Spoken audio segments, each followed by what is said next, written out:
오늘 말씀은 고린도후서 10장 9절로 18절까지 말씀입니다. 함께 읽겠습니다.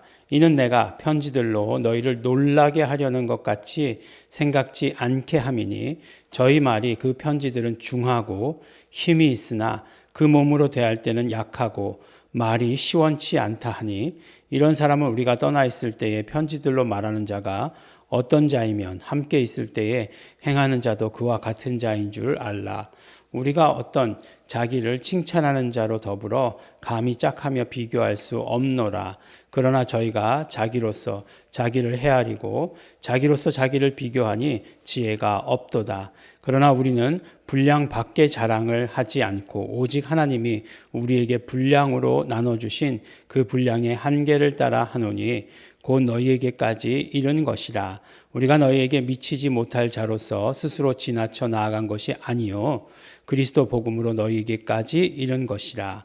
우리는 남의 수고를 가지고 분량 밖에 자랑하는 것이 아니라 오직 너희 믿음이 더할수록 우리의 한계를 따라 너희 가운데서 더욱 위대하여지기를 바라노라.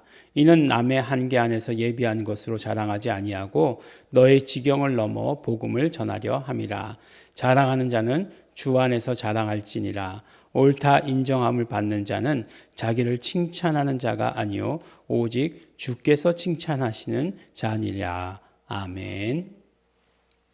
네, 오늘 말씀을 들어보면 이제 우리가 사도 바울 만나진 않았죠. 만나본 적은 없죠. 그 나라 가서 이제 만나게 될 것이지만 이렇게 보니까 사도 바울이 항상 이렇게 아볼로라고 이렇게 얘기할 때 보면은 아볼로 그러면 말을 잘했던 것으로 이렇게 기억이 됩니다. 그런 표현을 썼던 것으로 기억이 됩니다. 근데 바울은 복음 전했을 때 어땠을까라는 생각을 늘 하게 되는 거죠. 근데 바울이 어땠다라고 하는 것을 이렇게 간접적으로 이렇게 비춰서 들을 수 있는 말이 오늘 말씀하시는 말이에요. 뭐라고 얘기하는가 보니까 저희 말이 그 편지들은 중하고 힘이 있으나 그 몸으로 대할 때는 약하고 말이 시원치 않다라고 이렇게 얘기한다는 거예요. 누구에 대해서? 바울에 대해서 그렇게 얘기한다는 거죠. 이런 걸 이렇게 보면서 약간 의문을 가지고 놀랄 수밖에 없습니다. 사도 바울의 이 편지들, 이 성경을 통해서 이렇게 남아있는 것인데 그것들을 읽어보면 너무나 정말로 정말 예수만 드러내고 예수님에게 언제나 초점 맞춰져 있고 무슨 일을 만나든지 무슨 것에 대해서 어떤 것에 대해서 얘기할지라도 예수만 말하는데 그것을 말했을 때는 그렇지 않다라고 이렇게 얘기하니까 약간 의아해지기도 합니다. 그러나 복음을 전하는 데 있어서 말을 꼭 잘할 필요는 없다라고 이렇게 생각이 들어요. 물론 말을 잘해야 되는 사람들이 있겠죠. 부흥사 스타일 이런 사람들은 말을 잘해야 되죠. 근데 이제 항상 그 딜레마잖아요. 그래서 교회 가가지고 실컷 웃고 실컷 즐겁게 하고 왔는데 근데 뭘 들은 거지? 라고 이렇게 생각된다면 그거는 그냥 안 되는 거죠. 그러나 우리가 정말 어눌하게 정말 어눌하다 이렇게 얘기해 좀 그렇지만 이렇게 가끔 가다가 이렇게 한 마디씩 했는데 저는 이렇게 계속 이제 속사포로 이렇게 얘기하는 그런 스타일인데 보니까 저도 제가 그렇지 않다고 생각했는데 가끔 가다가 이렇게 한 마디씩 하는 사람들 있지 않습니까? 충청도 사투리가 약간 것 같아요. 그런 예화도 있잖아요. 누구 이름 부르면서 누구야? 단 거 먹지 말어. 그러면 이제 왜요? 그러면 이제 계속 이제 식사를 하시는 거죠. 식사를 다 하시고 나서 다 끝내고 나서 몸에 나쁘디야. 이렇게 이야기해도 굉장히 임팩트가 있잖아요. 뭔가 그냥 몸에 나쁘니까 당은 어떻게 되고 혈당은 어떻게 되고 그렇게 얘기하는 것보다 몸에 나쁘디야. 딱 이렇게 한마디 하는 것이 크게 되는 것처럼 예수님은 내 구주십니다. 이렇게 한마디 했는데도 정말 그것이 큰 울림이 돼가지고 은혜 받고 눈물 흘리고 그러는 설교가들이 있어요. 분명히 있습니다. 그러니까 말을 잘하고 그게 말을 잘하는 거겠죠. 어떤 면으로 이야기하면 이렇게 그 연설하는 그런 아주 스킬이 대단한 거겠죠. 그냥 처음부터 그냥 높낮이도 없이 그냥 일정한 속도로 그렇게 얘기하면은 듣는 사람들이 그냥 똑같은 이야기로 이렇게 듣게 되는 거죠. 그렇지만 이제 말을 잘한다 못한다가 말을 많이 한다 안 한다의 그런 의미는 아닐 거예요. 근데 이제 사도 바울이 그렇게 얘기하고 있어요. 그래서 아니 네 기준 가지고 그렇게 사람들 판단하지 말아라 라고 이렇게 얘기하죠.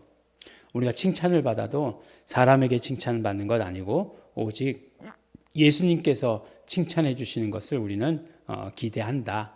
그것만이 우리의 기준이다 라고 이렇게 얘기하는 거죠. 그런 것을 볼 때 사도 바울은 예수님께 칭찬받을 자였음에 틀림없는 것 같습니다. 말을 못했다라고 생각지 않아요. 어떤 사람들이 이제 자기 기준으로 분명히 그렇게 얘기했을 것이다라고 저도 그렇게 생각합니다. 그러면서 이제 오늘 말씀 가운데 이렇게 다가오는 한 말씀은 뭐냐면 자랑하는 자는 주 안에서 자랑하라라고 이렇게 이야기하고 있습니다. 주 안에서. 주 안에서라고 얘기하는 것은 어떤 의미가 있을까요?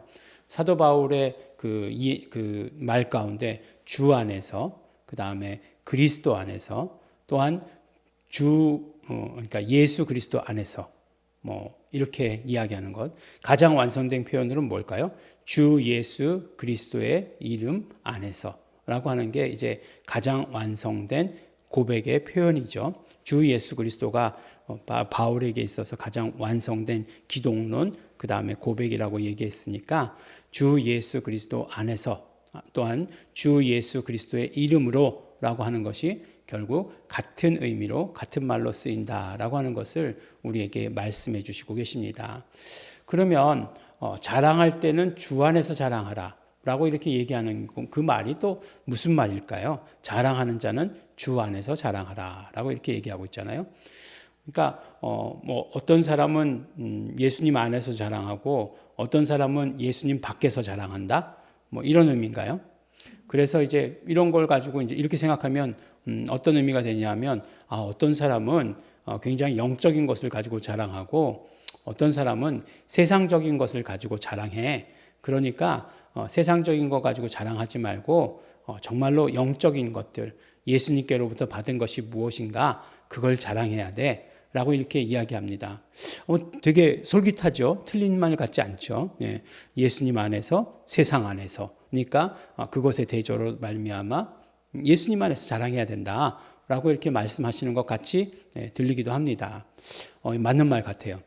그런데 이제 우리가 또 다른 사도 바울의 그런 어떤 그 서신서들을 읽으면 빌립보서 1장에 그런 말씀이 있잖아요. 내 몸에서 그리스도가 존귀히 되게 하려 합니다 라고 이렇게 얘기하시는 것이 있어요. 근데 이제 그 말씀을 제가 몇 번 이렇게 나눈 것으로 알고 있는데 그리스도가 내 몸에서 존귀히 된다라고 하는 것이 결국 어떤 의미였느냐라고 이렇게 말씀드렸었죠.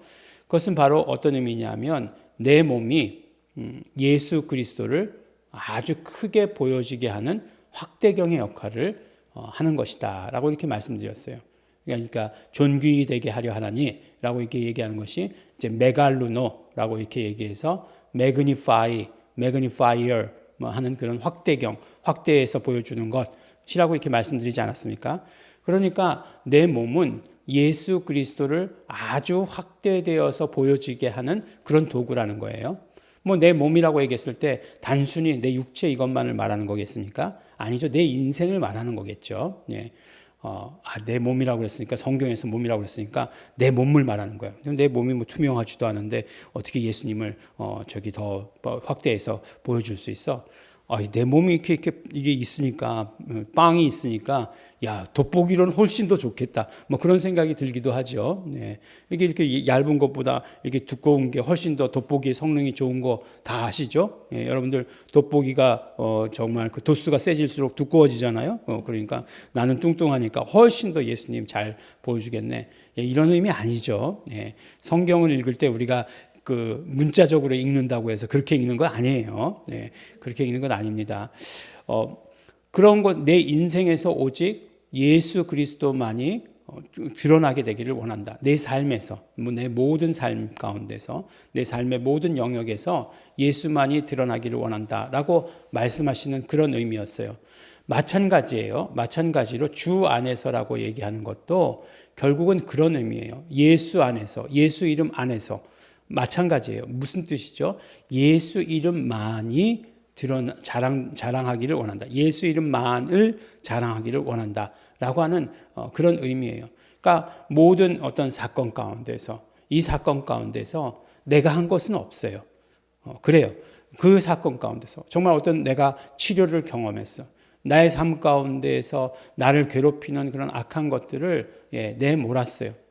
근데 그것을 가지고 내가 이야기할 수 있는 건 뭐예요? 오직 예수 이름만이 하셨습니다. 예수 이름만이 하셨습니다.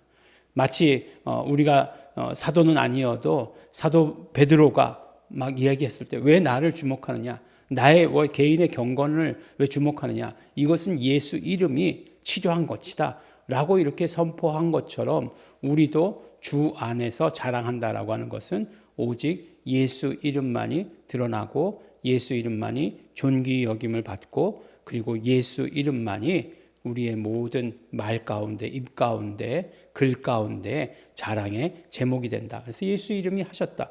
우리 인생의 모든 주제가, 우리 모든 인생의 주체가, 주어가 바로 예수 이름이다라고 하는 것을 드러내야 된다라고 이렇게 말씀하고 있습니다.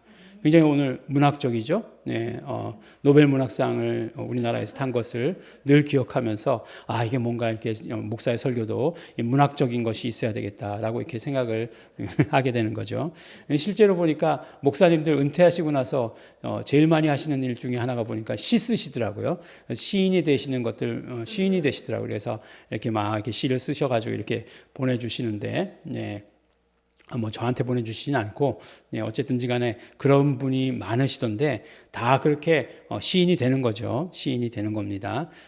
그 시인이 된다는 건 아주 좋아요. 언어를 이게 함축적으로 다루고, 그 함축적인 언어를 통해서 굉장히 그것을 서로 알아차렸을 때 그 어떤 성취감, 기쁨 같은 게 굉장히 큽니다. 그런 거 중요하지 않고요. 예수만, 예수 이름만 자랑하는 것, 예수 이름만 자랑한다는 것 결국 예수 이름이 주체가 되게 하는 실질적인 우리의 삶의 주어가 되게 하는 예수 이름이 하시는 일이 되게 하는 그런 우리 성도 여러분 되시기를 예수 이름으로 축원합니다. 기도하겠습니다. 하나님 아버지 감사합니다. 우리가 어떠하든지 우리의 모습이 어떠하든지 우리는 오직 예수께로부터 칭찬받는 자 되게 하여 주시옵소서. 그래서 우리의 모든 삶 가운데 우리의 모든 인생 가운데 예수 이름만이 드러내는 삶을 살 수 있도록 하여 주시옵소서. 예수 이름만이 우리 인생의 주체가 되는 삶이 되게 하여 주시옵시고 우리의 고백, 우리의 자랑 그 모든 것이 예수 이름이 하셨습니다 라고 하는 것이 우리의 고백과 우리의 자랑이 될 수 있도록 아버지 축복하여 주시옵소서. 감사드립니다. 예수님 이름으로 기도드렸습니다. 아멘. 그러므로 우리 예수 이름이 주체가 되시기를 원하는 그 소원, 성령님의 소원이십니다.